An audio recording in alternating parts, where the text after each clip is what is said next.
সবাইকে এডুইডেন্সে স্বাগত জানাই।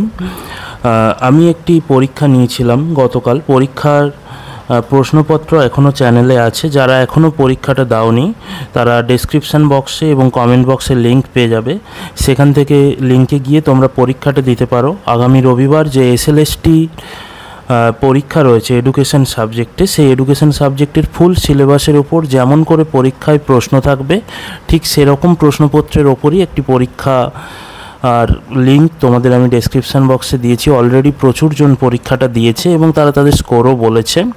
সেই পরীক্ষায় রাশিবিজ্ঞান বা এডুকেশনাল স্ট্যাটিস্টিক্স থেকে বেশ কিছু প্রশ্ন ছিল যেগুলো নিয়ে আলোচনা করার জন্য প্রত্যেকেই অনুরোধ করেছে। তাই সেই প্রশ্নপত্রগুলির আলোচনা আজকের এই ভিডিওতে করব। তার আগে বলে দিই, যারা এখনও চ্যানেলটা সাবস্ক্রাইব করোনি তারা সাবস্ক্রাইব করে নাও এবং বেল আইকনে প্রেস করে দাও, যাতে করে পরবর্তী যে কোনো ভিডিও আপলোড করলে তোমরা নোটিফিকেশান পেয়ে যাও। কারণ এডুকেশন জানতে হলে তোমাকে এই চ্যানেলে আসতেই হবে। ভবিষ্যতে নানা রকম এডুকেশনের বিষয়পত্র, সমস্ত পরীক্ষার সেট, নেট, পেপার ওয়ান, সমস্ত কিছু জায়গাগুলো কিন্তু আমরা এখানে আলোচনা করে থাকি। এবং টিচিং লাইনের যে কোনো এক্সামে তোমাকে থাকতে হলে এই চ্যানেলে আসতেই হবে। তাই সাবস্ক্রাইব করে নাও, বেল আইকনে প্রেস করো। এছাড়াও কিছু জানার থাকলে, কিছু বলার থাকলে, কিছু ডাউট থাকলে কমেন্ট করো। আমি সেই অনুযায়ী ভিডিও বানাবো বা তোমাদের কমেন্টেরও রিপ্লাই দেবো। তো চলো, আজকে যে ডাউটফুল স্ট্যাটিস্টিকের কোশ্চেনগুলো ওই এক্সামে ছিল সেগুলো নিয়ে অনেকের কোশ্চেন রয়েছে, সেগুলো আজকে আলোচনা করে নিই, দেখে নিই ইন ডিটেল। তোমাদের পরীক্ষায় নিশ্চয়ই হেল্পফুল হবে। চলো শুরু করা যাক।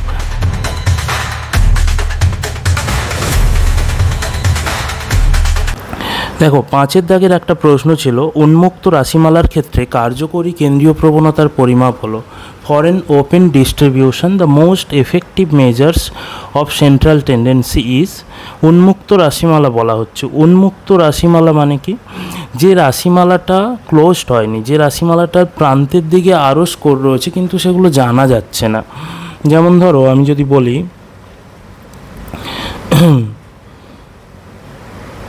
এখানে আমি লিখলাম 19, তারপরেরটা 20 থেকে 29, তারপরের রাশিমালা 30 থেকে 39, পরেরটা 40 থেকে আরও আছে এবং শেষে আরও আছে। বা উন্মুক্ত, এটা মুক্ত আছে, ক্লোজড করা হয়নি, শেষে আরও অনেক কিছু আছে, কিন্তু আমি প্রান্তের স্কোরগুলো জানতে পারছি না। সেই ধরনের রাশিমালাকে উন্মুক্ত রাশিমালা বা ওপেন ডিস্ট্রিবিউশন বলা হয়, যেখানে শেষের দিকে বা দুই প্রান্তের যে স্কোরগুলো জানতে পারছি না, আমি মিডিলের কতগুলো স্কোরই জানতে পারছি। তখন কেন্দ্রীয় প্রবণতার পরিমাপ হিসেবে আমরা কিন্তু মিডিয়ান করে থাকি। তখন কিন্তু মিন করতে পারবো না, যেহেতু সব স্কোরগুলো আমরা জানি না। আমরা মোট করতে পারবো না, যেহেতু সব স্কোরগুলো জানি না। আর রেঞ্জ তো কেন্দ্রীয় প্রবণতার পরিমাপ নয়, ভ্যারিয়েবিলিটির পরিমাপ।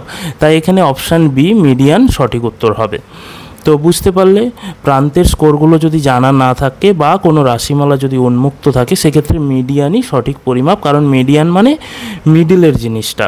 তো আমরা প্রান্তের স্কোরগুলো না জানলেও কিন্তু মিডিলের মানটা বের করতে পারি, মিডিয়ান বের করতে পারি। পরের প্রশ্ন কী ছিল দেখে নিই। 7-এর দাগের একটা প্রশ্ন ছিল, একটি রাশিমালার গড় 56, যদি ওই রাশিমালার সব স্কোরকে টি স্কোরে রূপান্তর করা হয় তাহলে নতুন রাশিমালার মিন কত হবে? আর distribution has mean 56, if all scores of that distribution are converted into T score, what will be the mean of the new distribution?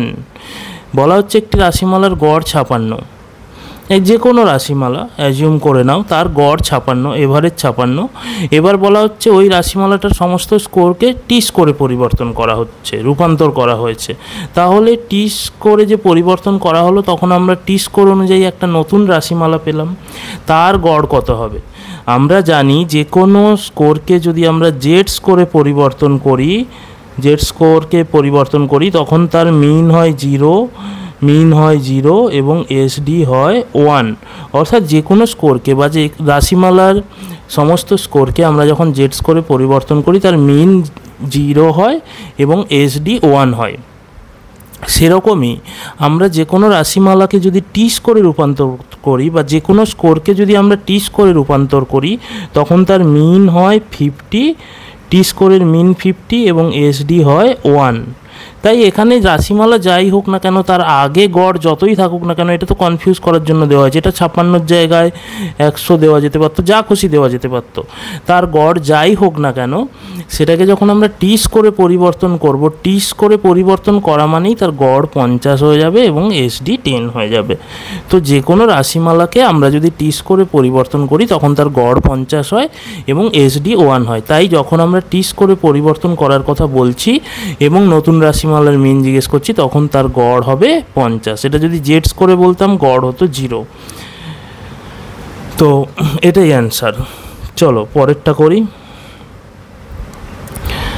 13 নম্বর বা 13 দাগের একটা কোশ্চেন ছিল, পরিসংখ্যা বহুভুজ আঁকার সময় পরিসংখ্যানগুলি কোথায় স্থাপন করা হয়? পরিসংখ্যা বহুভুজ আঁকার সময় বা ফ্রিকোয়েন্সি পলিগন আঁকার সময় পরিসংখ্যানগুলি কোথায় স্থাপন করা হয়? অর্থাৎ এখানে মেনলি জিজ্ঞেস করা হচ্ছে, while drawing a frequency polygon where are the frequencies plotted? Actually polygon করার সময় আমরা মিড পয়েন্ট, স্কোরের মিড পয়েন্টগুলো নিই বা মধ্যম শ্রেণী ব্যবধানের মধ্যবিন্দুতে আমরা ফ্রিকোয়েন্সিগুলো স্থাপন করি। তাই এটাই অ্যান্সার হবে। যদি আমরা হিস্টোগ্রাম করতাম সেক্ষেত্রে লোয়ার ক্লাস বাউন্ডারি নিতাম, শ্রেণী ব্যবধানের নিম্ন সীমা। তো পলিগন থাকলে সবসময় শ্রেণী ব্যবধানের মধ্যবিন্দু অ্যান্সার হবে। পরের প্রশ্ন 23 দাগের একটা প্রশ্ন ছিল, যদি একটি রাশিমালার ডান দিক নিচু হয় তাহলে গড়, মধ্যমান ও প্রচুরকের মধ্যে সম্পর্ক কি হবে? যদি একটি রাশিমালার চিত্রের ডান দিক নিচু হয়, if a distribution is right skewed, what is the relationship among mean, median and mode? Right skewed বলা হচ্ছে, ডান দিকটা নিচু বলা হচ্ছে, ডান দিকটা ঝুলে গেছে বলা হচ্ছে। অর্থাৎ এরকম চিত্র যার ডান দিকটা ঝুলে গেছে, তার মিন, এই ডান দিক যখন ঝুলে যায় সেটাকে আমরা কি স্কিউনেস বলি? পজিটিভ স্কিউনেস বলি। তো পজিটিভ স্কিউনেসে সবসময় মিন কি হয়? মিন বড় হয়, mean greater than median greater than mode হয়। তাহলে এখানে দেখো, mean mode less than median less than mean, অর্থাৎ মিন বড়, mean greater than median greater than mode option বিতে আছে। তাই বিটা এখানে রাইট অ্যান্সার হবে। পজিটিভ স্কিউনেসে সবসময় মিন বড় হয়। আর যদি বাঁ দিক নিচু হয় বলা হতো, অর্থাৎ যদি চিত্র এরকম হতো, চিত্রটা যদি এরকম হতো যার বাঁ দিক নিচু ডান দিকটা উঁচু, সেক্ষেত্রে এটা হয়ে যেত নেগেটিভ স্কিউনেস। নেগেটিভ স্কিউনেসে মিন ছোট হয়, তখন মিনটা ছোট হতো, অর্থাৎ অপশান এ অ্যান্সার হতো। তো মনে থাকবে নিশ্চয়ই। আমরা পরের কোশ্চেনে যাই। 30 দাগের একটা প্রশ্ন ছিল, একটি রাশিমালার গড় 20 এবং সম্যক বিচ্যুতি 10, যদি রাশিমালার প্রতিটি স্কোরকে একটি নির্দিষ্ট সংখ্যার দ্বারা গুণ করা হয় এবং নতুন রাশিমালার মিন 100 হয়, তাহলে নতুন রাশিমালার এসডি কত হবে? এখন প্রথমে তোমাকে দুটো জিনিস জানতে হবে।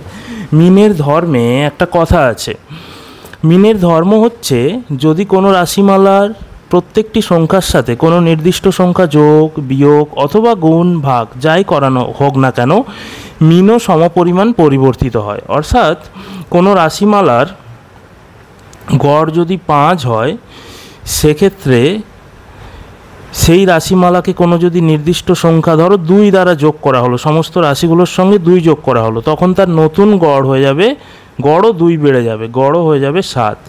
যদি কোনো রাশিমালার গড় 5 হয় এবং সেই রাশিমালার প্রত্যেকটি রাশির সঙ্গে 5 গুণ করে দেওয়া হয়, তাহলে পরবর্তী বা নতুন রাশিমালার গড়ও 5 গুণ বেড়ে যাবে, তখন হয়ে যাবে 25, গড় 25 হয়ে যাবে। অর্থাৎ এই ধর্মটা মনে রাখবে, রাশিমালার প্রত্যেকটি সংখ্যার সঙ্গে যদি কোনো নির্দিষ্ট সংখ্যা যোগ, বিয়োগ, গুণ, ভাগ যাই করা হোক না কেন, মিন সমপরিমাণ পরিবর্তিত হয়। এবং এসডির আর একটা ধর্ম আছে। এসডির ধর্ম কি? যদি রাশিমালার প্রত্যেকটি সংখ্যার সঙ্গে কোনো নির্দিষ্ট সংখ্যা যোগ অথবা বিয়োগ করা হয়, তাহলে এসডির নতুন যে রাশিমালা আসে তার এসডির কোনো পরিবর্তন হয় না, এসডি সেম থাকে, আগেও যা ছিল তাই থাকে। অর্থাৎ ধরো কোনো রাশিমালার এসডি যদি হয় 2 এবং সেই রাশিমালার প্রত্যেকটি রাশির সঙ্গে যদি 2 যোগ করে দেওয়া হয়, এবং তারপরে আবার এসডি করা হয়, তাও 2ই আসবে, এসডির কোনো পরিবর্তন হবে না। যোগ অথবা বিয়োগ যাই করা হোক না কেন এসডির কোনো পরিবর্তন হবে না। অন্যদিকে যদি সেই রাশিমালার প্রত্যেকটি সংখ্যার সঙ্গে কোনো নির্দিষ্ট সংখ্যা গুণ অথবা ভাগ করা হয় তবে এসডি সমপরিমাণ পরিবর্তিত হবে। অর্থাৎ কোনো রাশিমালার এসডি 2, সেই রাশিমালার প্রত্যেকটি সংখ্যার সঙ্গে যদি 3 গুণ করে দেওয়া হয় এসডির সঙ্গেও 3 গুণ হবে, তখন নতুন এসডি হয়ে যাবে 6।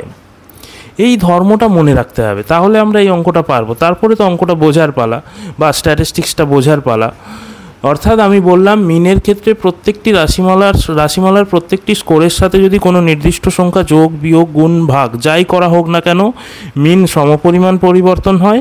আর এসডির ধর্ম হচ্ছে রাশিমালার প্রত্যেকটি সংখ্যার সাথে যদি কোনো নির্দিষ্ট সংখ্যা যোগ অথবা বিয়োগ করা হয় এসডির কোনো পরিবর্তন হয় না, এসডি একই থাকে। কিন্তু যদি কোনো নির্দিষ্ট সংখ্যা গুণ অথবা ভাগ করা হয় এসডি সমপরিমাণ পরিবর্তিত হয়। তো এখানে কি বলা হচ্ছে, একটি রাশিমালা যার গড় 20, যার এসডি 10, সম্মুখ যে কোনো রাশিমালা যার গড় হচ্ছে 20 আর মিন হচ্ছে 20, এসডি হলো 10। এখন যদি রাশিমালার প্রতিটি স্কোরকে একটি নির্দিষ্ট সংখ্যার দ্বারা গুণ করা হয়, বলা হচ্ছে রাশিমালার এই যে যার মিন 20 এবং এসডি 10 যে রাশিমালার, সেই রাশিমালার প্রতিটি স্কোরকে একটি নির্দিষ্ট সংখ্যার দ্বারা গুণ করা হয়, তখন রাশিমালাটা নতুন হয়ে যাবে। সেই নতুন রাশিমালার মিন 100। মিন সমপরিমাণ পরিবর্তিত হয় কোনো নির্দিষ্ট সংখ্যা গুণ করলে। তাহলে এখানে কত গুণ করা হয়েছে, আগে মিন ছিল 20, এখন মিন হয়েছে 100। তাহলে 20, আমি যদি 100কে 20 দিয়ে ভাগ করি কত হবে, 20 5 100। তার মানে রাশিমালার প্রত্যেকটি রাশির সঙ্গে 5 গুণ করা হয়েছে, তাই নতুন মিন 20 থেকে 100 হয়ে গেছে। তাহলে 5 গুণ করা হয়েছে প্রত্যেকটি রাশির সাথে, সেই জন্য মিন কিন্তু 100 হয়েছে। তাহলে তার এসডি কত, এসডি আগে ছিল 10, প্রত্যেকটি রাশিমালার প্রত্যেকটি সংখ্যার সঙ্গে 5 গুণ করা হয়েছে, যেহেতু মিন 100 হয়েছে সেটা হিন্ট দিয়ে দেওয়া হয়েছে।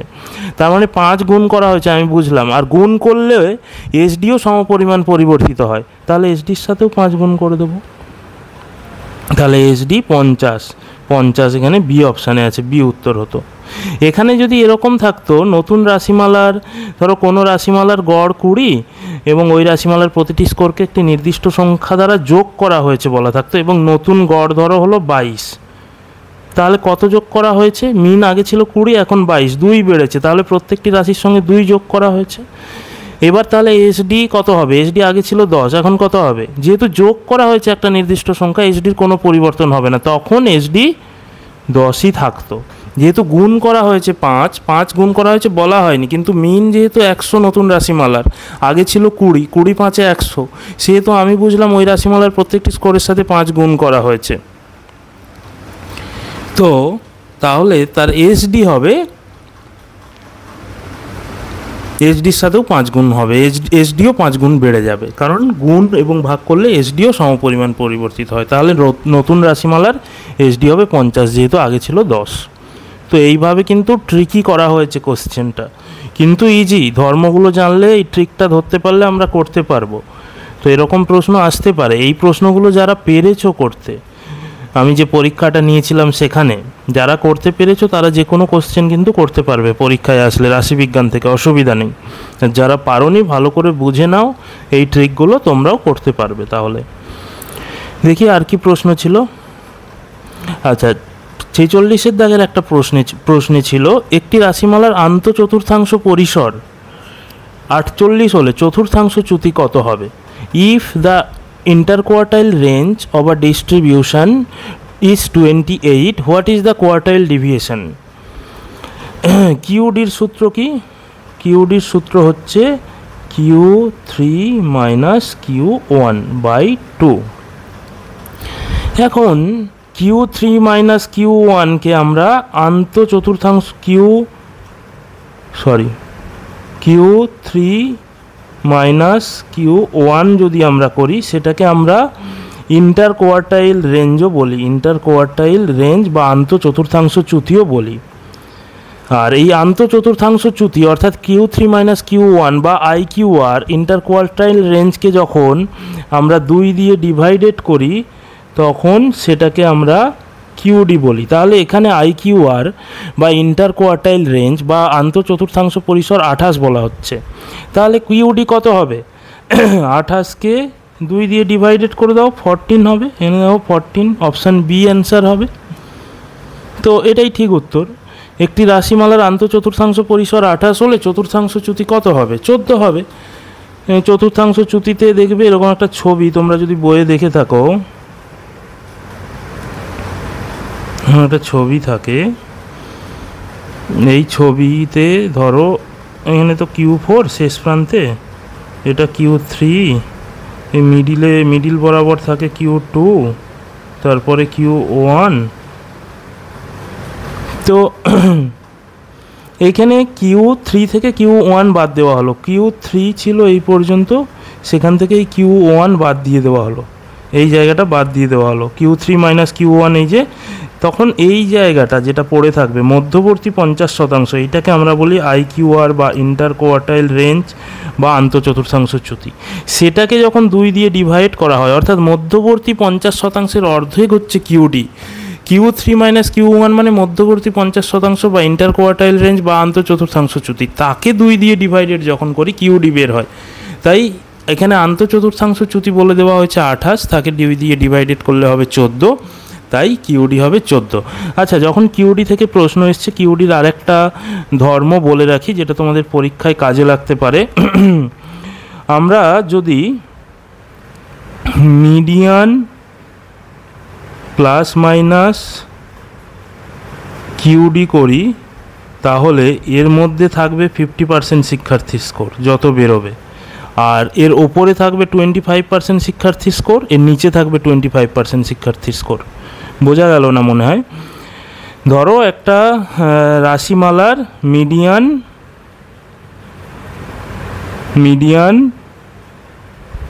40, একটা রাশিমালার মিডিয়ান 40 এবং কিউডি 10 বেরিয়েছে। একটা যে কোনো রাশিমালার মিডিয়ান 40 বেরিয়েছে, কিউডি 10। তাহলে এই 40 প্লাস মাইনাস 10 যদি করি, অর্থাৎ 40 মাইনাস 10 মানে 30, আর প্লাস 10 করলে 50, তাহলে 30 থেকে 50-এর মধ্যে 50% শিক্ষার্থী স্কোর করেছে। এটা মনে রাখতে হবে ওই রাশিমালায় বা ওই ক্লাসে। একটা ক্লাসের মিডিয়ান যদি 40 হয়, কিউডি যদি 10 হয়, তাহলে বুঝতে হবে 30 থেকে 50-এর মধ্যে নাম্বার পেয়েছে 50% শিক্ষার্থী, 50% শিক্ষার্থী, আর 50-এর ওপরে নাম্বার পেয়েছে 25% শিক্ষার্থী, 30-এর নিচে পেয়েছে 25% শিক্ষার্থী। এটা এক্সট্রা বলে দিলাম মনে রাখার জন্য, এরকম প্রশ্নও আসতে পারে। পরে কি ছিল দেখে নিই। এই কটাই প্রশ্ন ছিল, আর প্রশ্ন নেই। তো থ্যাংক ইউ সো মাচ। এই প্রশ্নগুলো ভালো করে দেখে নাও, আর তোমাদের আর একদিন পরীক্ষায় বাকি। যদি কিছু লাগে, কিছু জানার থাকে, কমেন্ট করো, আমি নিশ্চয়ই উত্তর দেবো। থ্যাংক ইউ সো মাচ, ভালো থেকো।